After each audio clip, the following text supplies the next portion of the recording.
IELTS candidate and an IELTS administrator. Look at the questions 1 to 5.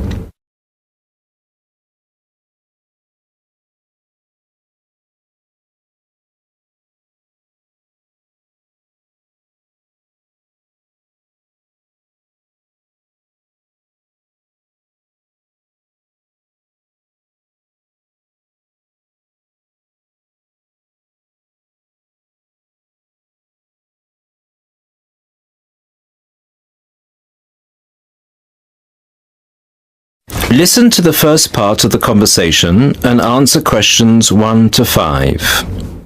Good afternoon. I'm applying for a master's program at the University of Exeter in the UK. I'm planning to register for the IELTS exam at your centre next month. I have some questions I'd like to ask you before I register, if that's okay. Certainly. Would you be taking the academic module?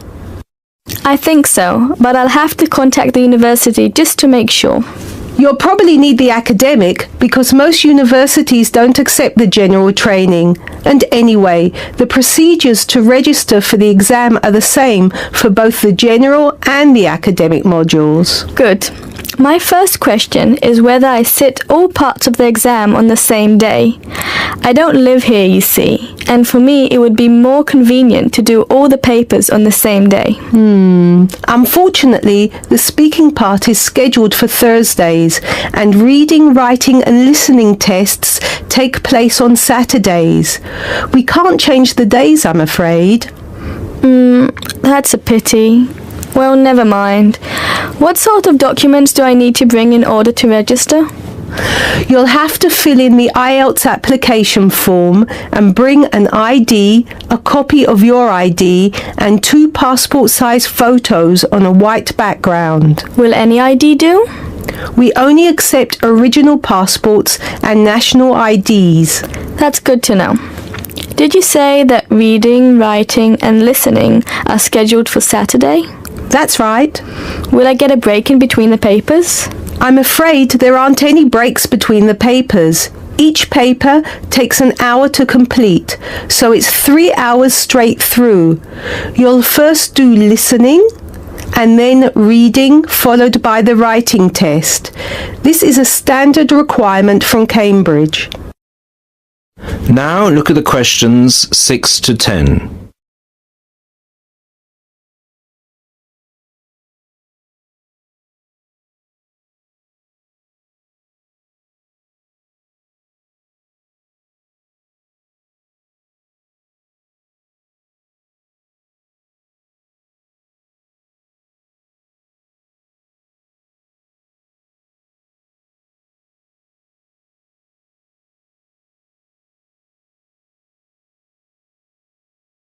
As the conversation continues, complete questions 6 to 10.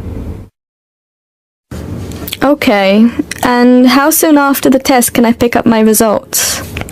It takes 13 calendar days for the results to be processed. Can you let me know how much it is and the form of payment? The examination fee is $200. You can pay by credit or debit card. We also accept checks. We only accept cash as a form of payment in exceptional circumstances. And one last question. Can I mail you the application documents? Certainly. You can send all the documents by registered mail to our address, 47 Clover Place, New Rochelle, New York. Could you spell New Rochelle for me, please? Certainly. NEWROCHELLE.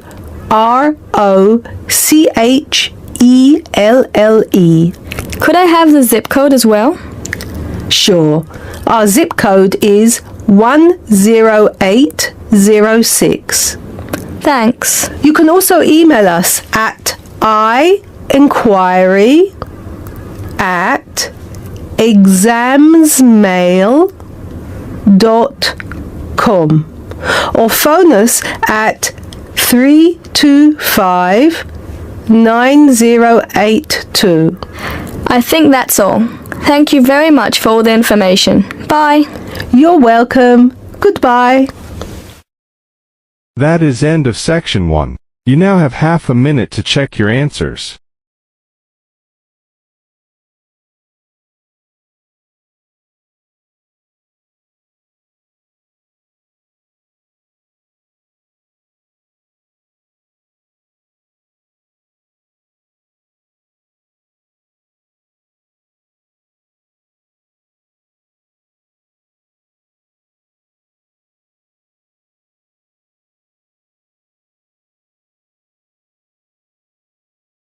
Section 2. You are going to hear a radio interview about giving up smoking. First, look at questions 11 to 13.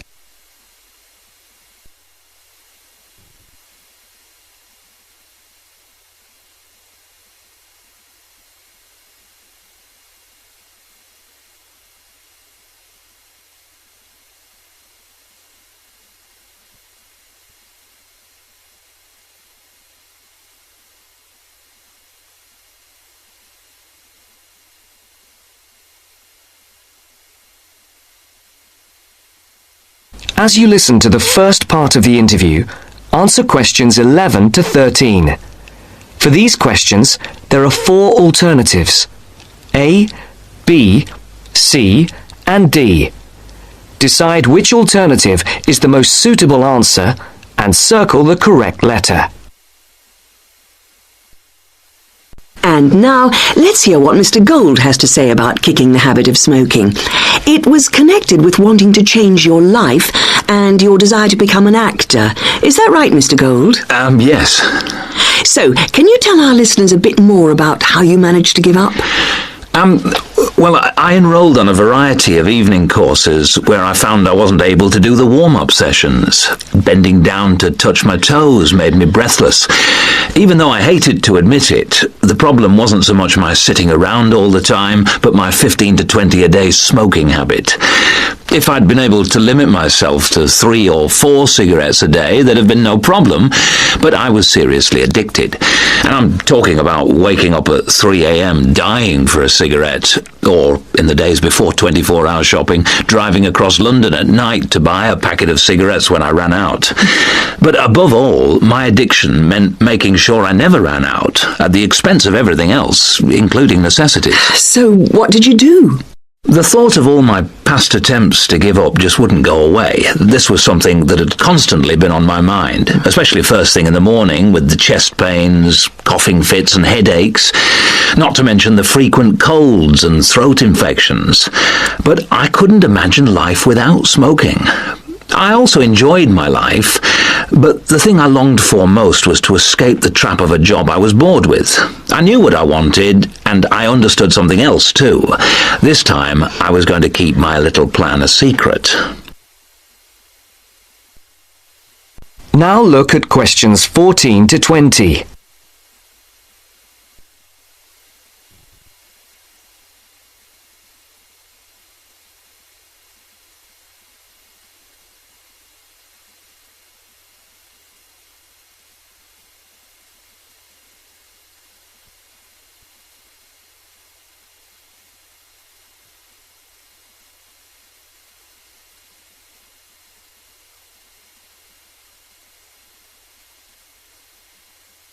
As the interview continues, Now listen carefully and answer questions 14 to 20. On the 1st of July, I managed to get through 24 hours without a single cigarette. The next day, I got to 48 hours. Then I aimed for 100, 500, 1,000. Easy. It was my own little private game and I was winning it. If anyone mentioned they hadn't seen me smoking, I simply said I was cutting down. I had to be sure of success.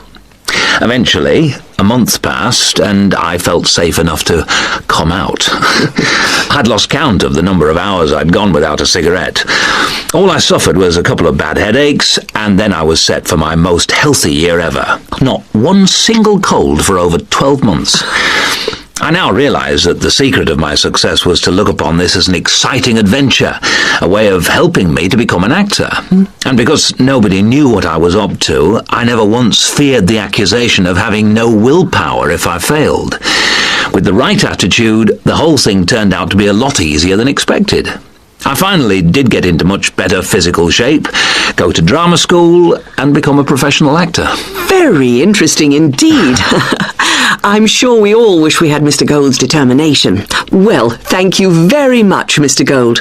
And I hope our listeners will learn from the experience you and our other guests have talked to us about today, and perhaps find their own road to success. That's the end of section 2. You now have half a minute to check your answers.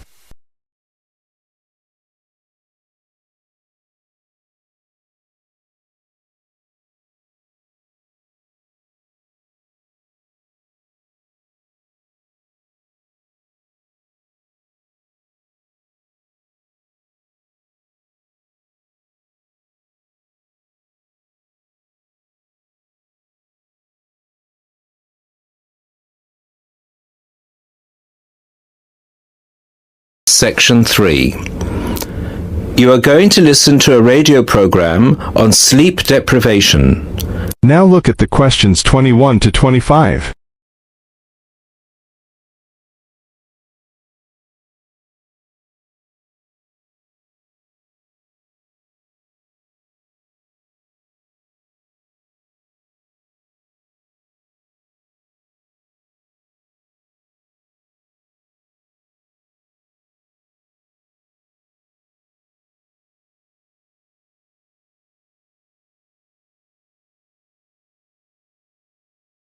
Now listen to the first part of the program and answer questions 21 to 25.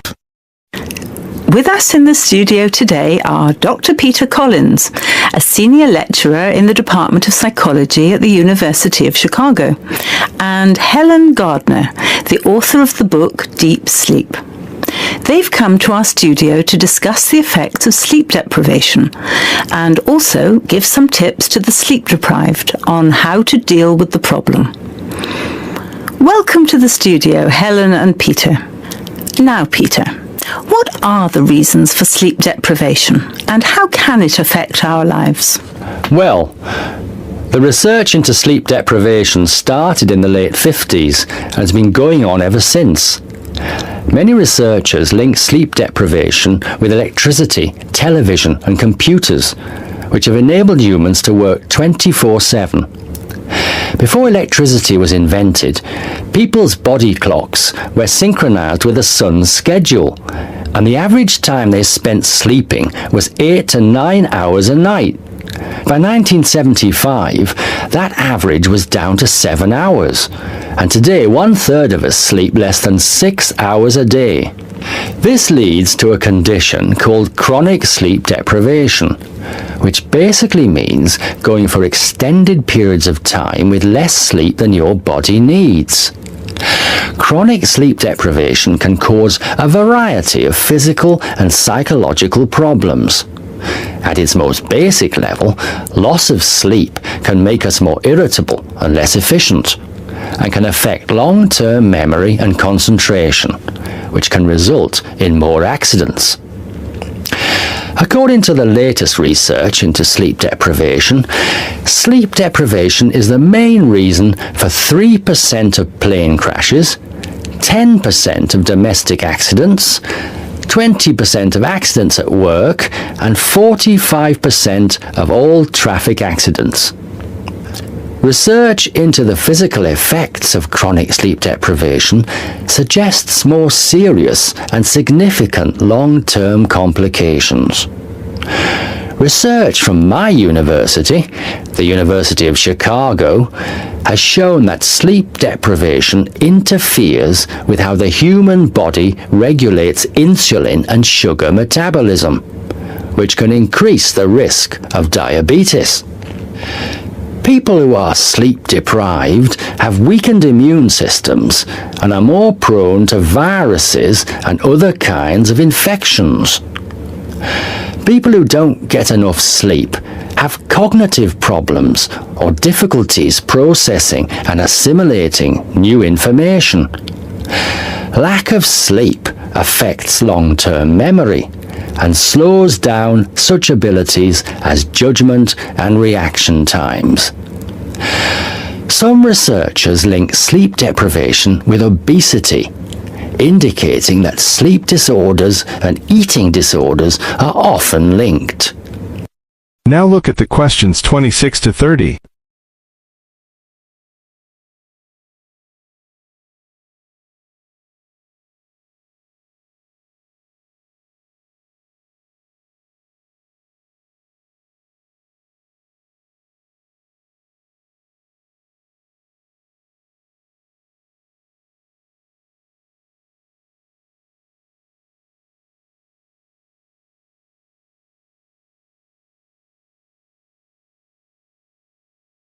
As the program continues, answer questions 26 to 30. Helen, you've done a fair amount of research for your recent book on helping people deal with sleeping problems. Could you give our listeners some tips on managing their sleep? Well, if you spend several hours a night tossing and turning in bed, trying to fall asleep, you first have to find out how much sleep you need. To do so, you'll need to try and sleep 6 to 9 hours a night. Set aside 3 days for the experiment. It's best to do it on a long weekend or a holiday to ensure it doesn't get interrupted. During the experiment, you should go to bed at the same time every night and give yourself 6, 7, 8 or 9 hours of sleep. Then monitor the way you feel throughout the day to find out how many hours of sleep you need in order to feel your best. Once you find out how much sleep you need, you can work on improving the quality of your sleep. The main secret here is to allow yourself 1 or 2 hours to relax before going to bed. You may want to try and have a warm shower or bath before going to bed. Doing some quiet activities such as reading or filing can help some people relax. A warm drink in bed helps to induce sleepiness. Some people take up yoga or meditation to help them relax at night. Different techniques will work for different people, so it's best to experiment and find the one that suits you best. You should definitely avoid using technology before going to bed. Activities such as playing video games, watching TV, and others which require you to use your attention can stop you from falling asleep. Avoid eating before going to bed. A late dinner can disrupt your sleep. Not only is going to bed with a heavy stomach bad for digestion and can make you overweight, but it can also keep you awake for hours. Caffeine-rich drinks can increase your heart rate, which can stop you from falling asleep. Energy drinks also have the same effect on your body. You should avoid drinking these at night. The same goes for vigorous physical exercise, such as weightlifting or working out on a treadmill. In many cases, you can reset your body clock and make it tick for you by changing your lifestyle. If your sleep deprivation is severe, it's always best to seek professional advice and get an appointment with your doctor, who might prescribe you sleeping pills. Thank you, Helen. We'll be back after the break and we'll be answering questions we've received from our listeners. That is the end of section 3. You now have half a minute to check your answer.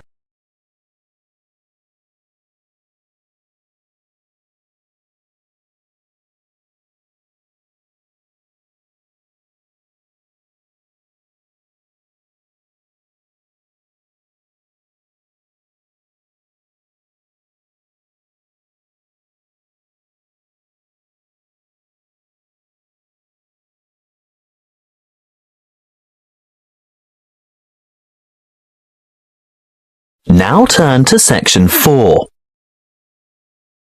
Section 4. You will hear a lecture on the production and trade of rice. First, you have some time to look at questions 31 to 40.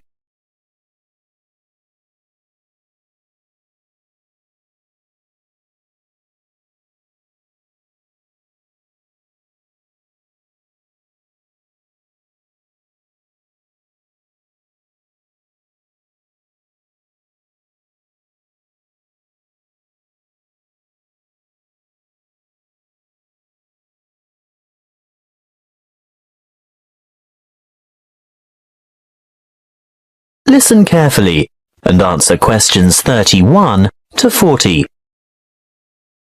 Good morning and welcome to our inaugural lecture on agricultural economics. Today's topic is the world's production and trade of rice. As you are all well aware, rice is the staple ingredient in the diet of much of the world's population. Its importance as a food cereal in the human diet cannot be underestimated.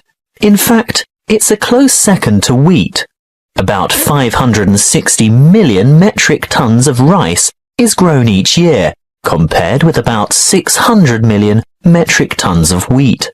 Coarse grains, such as corn, sorghum, barley, oats, rye, and millet, mostly go into animal feed, which, by the way, is seen by many as a wasteful and inefficient use of fertile land, because around 4 kilos of grain is needed to produce about half a kilo of beef. Some 900 million metric tons of coarse grains are grown annually worldwide, and a further 300 million metric tons of grain is produced for the oil in its seeds. Now, I'll return to the subject of rice production. What do we know about rice production? Well, firstly, rice produces more food energy per hectare than any other cereal grain, and almost as much protein per hectare as wheat. Secondly, the production of rice has more than doubled in the last 40 years. How has this increase in production come about? Mainly as a result of improved field yields. The actual land area planted in rice has only risen by about 30%. As you know, rice is primarily grown in flooded fields, and therefore cultivation area is restricted by the sort of soil and the availability of water. Although rice can be grown on dry land, it is essentially after all a type of grass. The yields and quality in this case are much lower, and other grasses and weeds can easily overtake the rice. As yet there are no herbicides that can selectively kill other grass types without killing the rice. Much of the world's rice is still grown and cultivated by hand, because for mechanized farming, the land must be able to be drained and hold heavy equipment. Of the total rice production, it's no surprise to learn that the greatest proportion by far is grown and consumed in Asia. You will see from the chart that the leading producers of rice are China at around 39%, followed by India with a quarter of the total.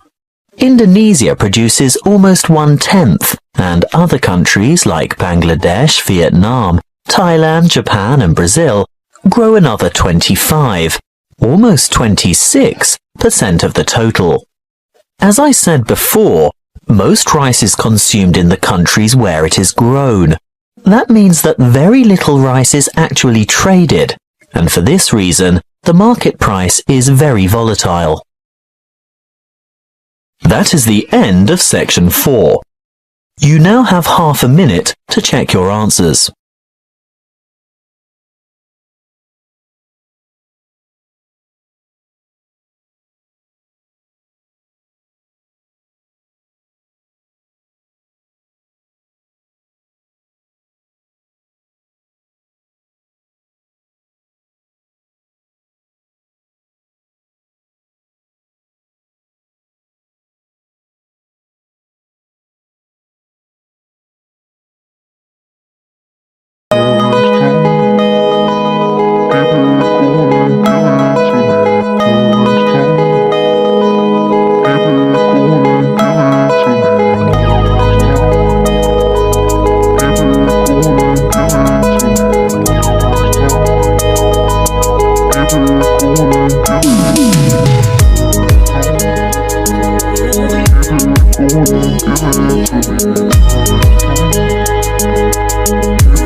yeah.